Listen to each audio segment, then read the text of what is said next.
We are following breaking news this morning. We're going to go out to a live look as firefighters. Oh my goodness, this is the first time we are seeing this. These are firefighters right now working to put out an apartment fire. This is downtown Augusta. Breaking news in Aiken this morning, where crews are on scene of a fire at Mead Hall. News 12's Travis Ragsdale has been on scene all morning long talking to firefighters. What have you been able to find out so far, Travis? Well, Jess, the good news here that we've learned from firefighters is that nobody was inside this building at the time of the fire and nobody was injured. I'll show you behind me. We've been able to move so you can get a little bit of better look at the fire now. Firefighters still looking in through the windows. You're watching News 12 in high definition, tracking winter weather. Trees are being cut up as crews work to clear the roads and the power lines. We are taking a look at the ice storm's damage across the CSRA. Plus, thousands remain in the dark this morning without power. I'll have the latest outage numbers for you straight ahead. Georgia's governor says a state of emergency will now last through Sunday as he works to get federal help for the CSRA after yesterday's visit. The CSRA is covered in a layer of snow and ice, and while the icy layer is beautiful to look at, it can cause problems for people waking up this morning. Karen Edwards and Travis Ragsdale are in Aiken and Richmond counties checking on the dangerous road. You can see there, Tim, too, so you can avoid ending up. Meteorologist Tim Strong is outside in our weather garden. How long will this be sticking around, Tim? Well, it's only going to get, it's only going to stay in the 20s and 30s for the remainder of the day, Jess. We'll see maybe a little melting when the sun comes out. News 12 this morning in high definition starts now. Students are trying to focus on graduation at Payne College after the shootings on campus. The school is bringing in outside help. And more safety on campus and off campus. What law enforcement officers are doing after a Monday shooting to make sure everyone stays safe. And people in an Aiken home woke up to a shooting victim knocking on their front door overnight. Now officers are trying to find out how he ended up there. Good morning, everybody. It is 6:30. I'm Jessica Dell here with the meteorologist, Tim Strong, everybody's friend this week because you gave us such a gorgeous Beautiful week. weather. Haven't heard too many complaints about it. No, neither have I. It's been amazing. It's been good. 90s just about every day, 88 from Sunday. 92 has been our highest since Monday. We're about to get it again today here this afternoon. This morning is all quiet. Sunrise here. Seems one more afternoon in the 90s. That's going to be coming in tomorrow, and then we'll see a bit of a drop into the upcoming Mother's Day weekend with some 80s and maybe the chance for some rain. So we'll get to that in just a little while. Jess? Thank you, Tim. Graduation just days away, and now investigators are hoping reward money will help bring information forward surrounding the Payne College shootings. The Richmond County Sheriff's Office and Crime Stoppers are offering $2,000 each for information that could link shootings to two other drive-bys on Laurel Street. Sheriff Richard Roundtree says the suspect, 20-year-old Xavier Cooper, and the victim, 21-year-old Jawan Baker, knew each other. Both have a criminal history, though charges against the victim were dropped. And Roundtree says the shooting could be a possible drug deal gone bad. Based on a witness statement, who is also a Payne College student, this subject states that he allegedly purchased a narcotic early in the week from the victim. Roundtree says deputies believe as many as 24 people may have information on the shootings. Baker is still in critical condition after being shot in the side of the head. Payne College's pastor says doctors expect Baker to make a full recovery. And classes are over for Payne College students. Graduation approaching quickly this weekend, but still some nerves for students still around campus this morning. Payne College officials and Richmond County deputies reassuring students and the surrounding community there is no safety threat anymore. Our News 12's Patrick Price is live just off Payne College campus with continuing coverage. Patrick, now that classes are over, is there much activity on campus? Jessica, things certainly quiet on campus now that most of those students are gone home for a break, but the students still here are not complaining about it at all. Payne College police have been patrolling heavily to make sure those students still here are safe on campus as well as off, because once you step off campus, you're going to be finding a lot of houses, you're going to be finding churches, daycares, families, kids, all out here. The list goes on. And during Monday's shooting, safety across campus and in the community was compromised. Richmond County deputies out patrolling these streets as well, making sure safety is also a #1 priority. Other colleges in Augusta experiencing the same type of layout. GRU is nestled in the middle of a huge Somerville community full of homes and daycares, churches. After Monday's shooting, students all over just concerned about their safety. There's a lot of kids, personally I know freshmen that I've already said they don't, parents don't want them coming back because it's kind of bad for your first year to come to school when something that bad happened. Deputies still trying to make things a little safer. They're still searching for a person of interest, 26-year-old Christopher Jackson in connection to Monday's shooting, as well as 2 other drive-by shootings just off campus. Jessica? Now, Patrick, anything that these people living around colleges can do to be more aware of what's going on? Yeah, Jessica, now they're saying to stay alert, to make sure you know what's going on around you, which is one way I found out about this shooting and other incidents is going on to your cell phone and getting e-alerts from these colleges around you that you live around. You can get them sent to your cell phone, email, even phone calls. So if something like Monday happens, you can be aware and you can prepare accordingly. Jessica? And actually, the shooting suspect, Xavier Cooper, still in jail this morning after his first court appearance yesterday. He's facing 3 charges for Monday's shooting, including aggravated assault, possession of a firearm during a crime, and having weapons on school grounds. Cooper doesn't have an attorney yet, and the judge says a public defender could be appointed to his case. And investigators are still waiting to talk to the victim of the shooting. News 12 found a short fictional film on Vimeo.com where Jawan Baker is shown confronting another man about money and shown hitting that person in the face. The video shows him shooting the person then and saying, quote, "It's just business." Authorities say they have not ruled out Baker in connection with some off-campus shootings. We have some circumstantial evidence, but of course that's not enough to move forward the prosecution. The victim does in fact have a gun-related charge from another state from 2012. Roundtree also says Baker is associated with individuals who have a criminal history. And the shootings on Payne College have kept many students away from campus, but those who did show up got a welcome surprise. 2 therapy dogs made their way across campus yesterday to help ease the stress and help bring back the peace. Pocky, a Chesapeake retriever, and Gordon, a black lab, made a visit to each dorm, helping students replace a bad memory with a good one. Just kind of seeing them in our dorm and bringing that good energy and that good positive vibe into the atmosphere just kind of helps you remember that things happen, always, everywhere things happen, but there's always a good side to every downside. So, and this is our good side. Well, the dog's handlers say that dogs have a lot of empathy and they can really feel what people are feeling, whether it's sorrow, hurt, or stress. And since dogs can't talk back, there's no judgment toward a person's feelings, which is why they make such good therapy. They're so cute. You can get the latest on our continuing coverage of the Payne College shooting investigation, both on air and online. Check out our website, WRDW.com, and our Facebook and Twitter pages for our team coverage. And a man is in the hospital this morning after officers say he knocked on a stranger's door asking for help because he had been shot. Aiken Public Safety officers are now investigating how he ended up with a gunshot wound on Chatham Street. No word on the extent of his injuries. Officers say the victim reported getting shot on Palm Drive, a nearby street, but they have been unable to locate a crime scene at last check. Officers say they do have persons of interest but have not made any arrests. And a third suspect accused of shooting 2 people in Richmond County in jail this morning. Reginald Forrest is now charged with 2 counts of aggravated assault. Now, Frederick Nelson and Carl Nipper are already facing aggravated assault charges in that incident. All 3 are accused of shooting 2 people on Brown Street back in April.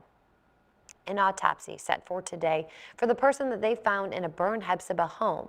Fire investigators now believe that the fire was set intentionally by the person inside the home on Mims Road yesterday. But the coroner's office does want to investigate the circumstances after that fire was set to determine exactly how that person died.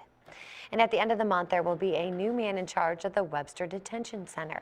Major Gene Johnson is retiring after 49 years with the Sheriff's Office.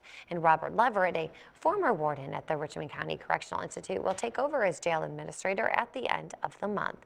And while Johnson says he'll miss the people, he won't miss the stress. I'm gonna catch up on my hunting and fishing. I call all my buddies and find out where all the good ponds are. One of the biggest changes he's seen on the job, the $16 million renovation and expansion of the jail, bringing state-of-the-art technology and more room for inmates. He even delayed his retirement to see the project through. And if you're looking for a new job, Goodwill's Spring Career Expo continues today. There's a job fair at the South Augusta Goodwill Job Connection on Peach Orchard Road. It's from 1 to 4 this afternoon, so grab your resumes. And we're on your side if you've got questions about SPLOST 7. There is a forum on it at the Augusta Museum of History on Reynolds Street today. It's at 6 p.m. tonight. Before the forum, the city's Downtown Development Authority is meeting to discuss the SPLOST at 8:30 this morning. And medical students at GRU are participating in a special ceremony today. It's the annual hooding ceremony, recognizing the achievements that the students have made and the oath that they've taken. This is actually video from last year's ceremony. Today's event is at the William B. Bell Auditorium at 2 this afternoon. More students than ever before will participate in the ceremony. This is the largest graduating class in school history, and students from the GRU UGA Medical Partnership Campus in Athens will be included for the first time ever. Students at USC Aiken are celebrating their graduation today. Their annual May commencement ceremony is at 7 p.m. in the school's Convocation Center. More than 300 students are graduating. President of Dogwood Stable, Cott Campbell, will deliver the commencement address. Statistics are showing that teachers are going to become higher in demand as the years pass. One county in our area is already starting to see growth in the teaching field. There are more than 100 teaching jobs available in Columbia County, where they're experiencing a lot of growth in the field, which is great news this Teacher Appreciation Week. These openings give opportunities to bringing more teachers to our area. Kathy Mosley is no stranger to the classroom. Now that was Karen Edwards reporting. The reduction in class size is something that the Bureau of Labor Statistics also predicts happening across the nation. And a North Augusta native is in a country music video, and it's now up for an award.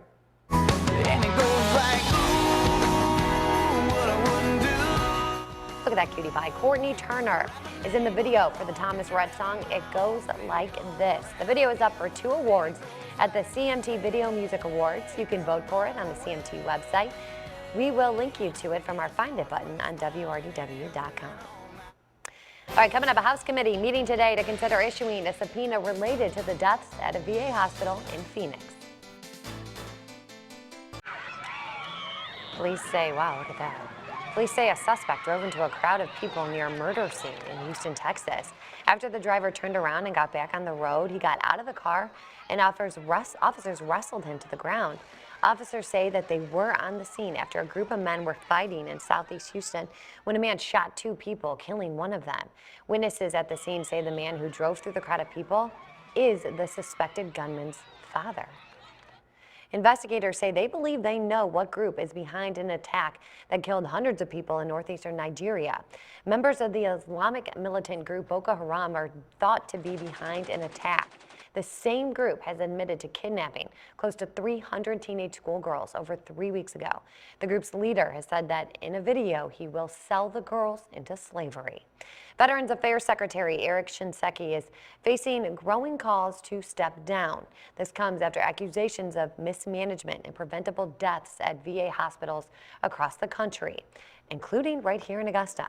About 40 patients reportedly died while waiting for care at a VA hospital in Phoenix, Arizona. I take every one of these incidents and allegations seriously, and we are going to go and investigate. The most serious of these were in Phoenix. The American Legion is among those calling for Shinseki to resign, but the White House says it remains confident in his ability to lead the department. A House committee will meet today to consider issuing a subpoena related to the deaths in Phoenix. On your next trip to the ocean, leave the beach tents at home on some South Carolina beaches. Beginning this year, beach tents are banned on some beaches. People living near the beaches say the biggest complaint is that rules are different from beach to beach. Officials say that the no tent policy will make it easier for lifeguards to see the water.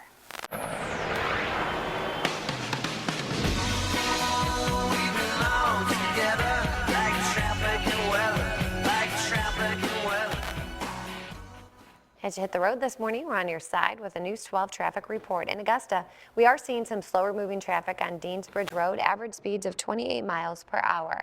On Gordon Highway from Deansbridge Road to Robinson Avenue in Grovetown, that will take you 11 minutes this morning. And in Aiken on Columbia Highway from Lawrence Street to I-20, that will take you 11 minutes. Now, there are some lane closures on Bobby Jones Expressway today. There is a single lane closure in both directions between mile marker 5 and 6. Crews are pouring concrete. And then the outside lane in both directions on Gordon Highway is closed. That is from Barton Chapel Road to North Leg Road. And one lane is closed on Deans Bridge Road between Glen Hills Drive and Kipling Road. All closures are from 9 a.m. to 4 p.m. today and tomorrow. Oops. And let's check out traffic is with one of our live high cams. Here's a look at Washington and Berkman's Road. You can see it's getting kind of bright out there. Lots of cars out there. Tim, why don't you tell us about the forecast? Yeah, I'll tell you all about how hot and dry it is. I'm still just kind of a little peeved about this beach thing, intense. I don't get it. The lifeguards are what, 8 feet up in the air? They can see over the, they can see the ocean. It's fine. Move the chair up. I tell you, it's going to be a real problem if they start doing this. Yeah, Jess, she's a little more perturbed about it than I am. I'm just kind of relaying her thoughts, really, honestly. But, well, seriously. All right. Here's bright sunshine, okay? 30 to 40% chance for rain returning on Tuesday and Wednesday of next week. And I didn't mean to get all upset about the whole thing. I'm all about the safety. But I just don't get it. Well, if Tents, one person, they can't get rid of it. One child drowns or something like that happens and the lifeguard couldn't see it because of a tent.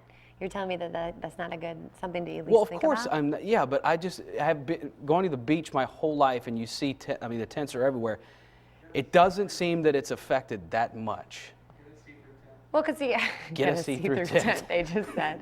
I guess you just got to be careful too, then, because a lot of people use that as protection from the sun. Well, anyway, they do, and people aren't going to be out on the beach as long. I know I won't stay out there for more than a couple hours. It's a good debate. Head to our Facebook. Tell us what you think. We'd love to hear what you think. Tim's bringing up. He is angry. This is a hot topic here. All right. Hey, let's move on. Two people are on dry land after a long trip between Africa and North America, but they didn't take the quick route. The two South African adventurers are the first people to ever row between the two continents. Yeah, it's an almost 5,300-mile trip crossing the Atlantic Ocean, and they say they're now closer than ever, but don't plan to make the trip again. They didn't have a tent. They didn't? What about a camping tent? Would that be all right? Would that be better? It would be closer to the ground, I guess. Yeah, so lots of room to move around. And who's going to bring a camping tent to the beach? Just kidding, Jess. We'll be right back with the Check Your News. You can lower them too. They have you can raise and lower these things. Welcome back, everyone. Your time is 6:55. Let's get a check of today's headlines in this morning's rundown. The Richmond County Sheriff's Office and Crime Stoppers offering $2,000 each for information that could link Payne College shootings to the two other drive-bys on Laurel Street. Investigators say dozens of people could know something about the incidents, and they need people to come forward. And a man is in the hospital this morning after officers say he knocked on a stranger's door asking for help because he had been shot. Aiken Public Safety officers are now investigating how he ended up with a gunshot wound on Chatham Street. No word on the extent of his injuries. Officers say they have persons of interest, but they have not made any arrests. And a third suspect accused of shooting two people in Richmond County is in jail this morning. Reginald Forrest is charged with 2 counts of aggravated assault. Frederick Nelson and Carl Nipper are already facing aggravated assault charges in the incident. All 3 are accused of shooting 2 people on Brown Street back in April. And an autopsy is set for today for the person found in a burned Hephzibah home. Fire investigators now believe the fire was set intentionally by the person inside the home on Mims Road yesterday. But the coroner's office wants to investigate the circumstances after that fire was set to determine how that person died. Well, sunny skies and 54 now, expected to be moving up there in the 80s by midday, 86 to 92. Highs, low 90s again tomorrow, increasing clouds. Cool down is almost here in the mid to low 80s by Saturday and Sunday. Chance of some showers, maybe an isolated thunderstorm. Monday, Tuesday, and Wednesday will move it back up, upper 80s, low 80s. All right, thanks. Oh, check this out really quickly. Look, this is high fashion in Tokyo, Japan. This is a runway, vertical runway. That's what it is. That's cool, isn't it? Thanks for joining us.